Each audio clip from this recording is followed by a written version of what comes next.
ഭരണകൂടമൊക്കെ ചെയ്യാൻ പോകുന്ന പരിപാടികളൊക്കെ ഉണ്ടല്ലോ. അതിനോടനുബന്ധിച്ച് നമ്മളെന്താ ചെയ്യേണ്ടതെന്ന് വെച്ചാൽ ചെയ്യുന്നതിന് വേണ്ടി രംഗത്തുണ്ടായിരിക്കും. പ്രത്യേകിച്ച് റീഹാബിലിറ്റേഷൻ, പുനരധിവാസം, അത് വളരെ പ്രധാനപ്പെട്ടതാണ്. ഇപ്പോൾ എല്ലാവരും ഉണ്ടാവും ഭക്ഷണം കൊടുക്കാൻ, അല്ല ആളുകളെല്ലാവരും വളരെ ഔദാര്യത്തോടുകൂടി എല്ലാവരും രംഗത്ത് വന്നത് വളരെ നല്ല കാര്യമാണ്. ഭക്ഷണത്തിനോ പാർപ്പിടത്തിനോ അതുപോലെ തന്നെ മറ്റു കാര്യങ്ങൾക്കൊന്നും ഇവിടെ ഉണ്ടാവില്ല എന്ന് വിചാരിക്കും. കാരണം വളരെ എന്താ നല്ല മനസ്സുള്ള മനുഷ്യരെല്ലാം രംഗത്ത് വന്നിട്ടുണ്ട്. അത് നല്ല കാര്യം. പിന്നെ ഈ പുനരധിവാസം പിന്നീട് നടത്തുന്നതിനൊക്കെ വേണ്ടിയിട്ട് നമുക്കിവിടെ എസ്റ്റേറ്റൊക്കെ ഉണ്ട്.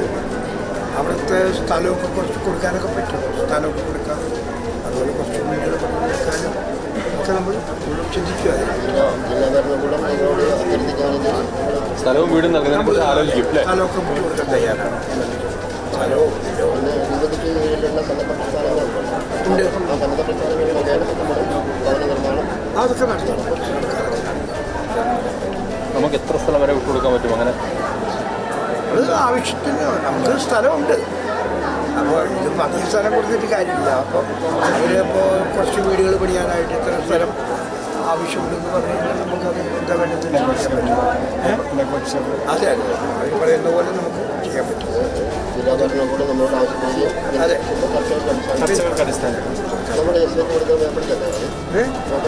അല്ല വയനാട്ടിൽ ചുണ്ടയിൽ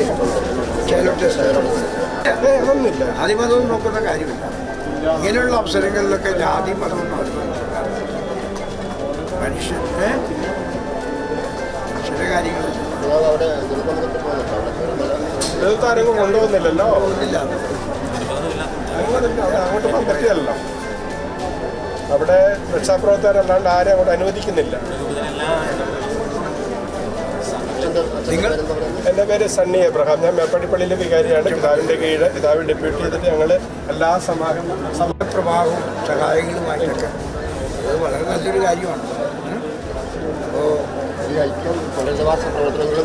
അതെ, അത് ഇന്ന് കുറച്ച് ദിവസത്തേക്കല്ല, മറിച്ച് ഈ ജനങ്ങളെ കുടിയിരുത്താൻ വേണ്ടിയിട്ടുള്ള എല്ലാ പരിപാടികളും ഭാവിയിലുണ്ടാവണം.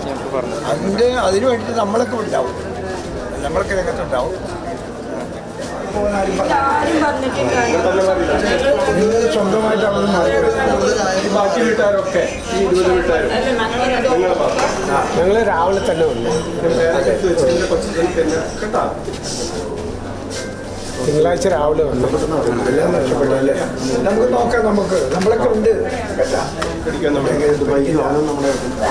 ഞാൻ പിതാവിനോട് പറഞ്ഞായിരുന്നു കേട്ടോ, കൂടെ ഉണ്ടാവും, കൂടെ ഉണ്ടാവും. നമ്മളിപ്പോൾ വന്നിട്ടേ ഉള്ളൂ, 1 മാസമായി. നമുക്ക് എന്താ വേണ്ടത് ചെയ്യാം.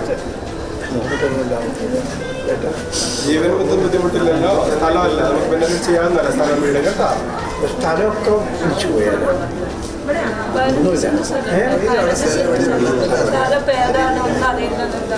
വീടും ഉണ്ടായിരുന്നല്ലേ. 30 കൊല്ലമായി ഞങ്ങൾ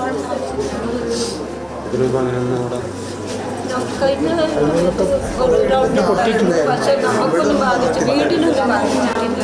ഇതാദ്യമായിട്ടാണ്. അപ്പൊ അത് വിചാരിച്ചിട്ടുണ്ടെങ്കിൽ എൻ്റെ വീട്ടിൽ മഴ പെയ്താൽ അവിടെ പോകാനായിട്ടൊന്നും പറഞ്ഞാൽ മതി. ഇതാദ്യം കൂടാൻ നേരുന്നില്ല, ഞങ്ങളുണ്ട് കേട്ടോ. വേറെ കുഴപ്പമൊന്നുമില്ലല്ലോ, ആരോഗ്യ പ്രശ്നങ്ങളൊന്നുമില്ല. മരുന്ന് വെച്ചോണ്ടിരുന്നു.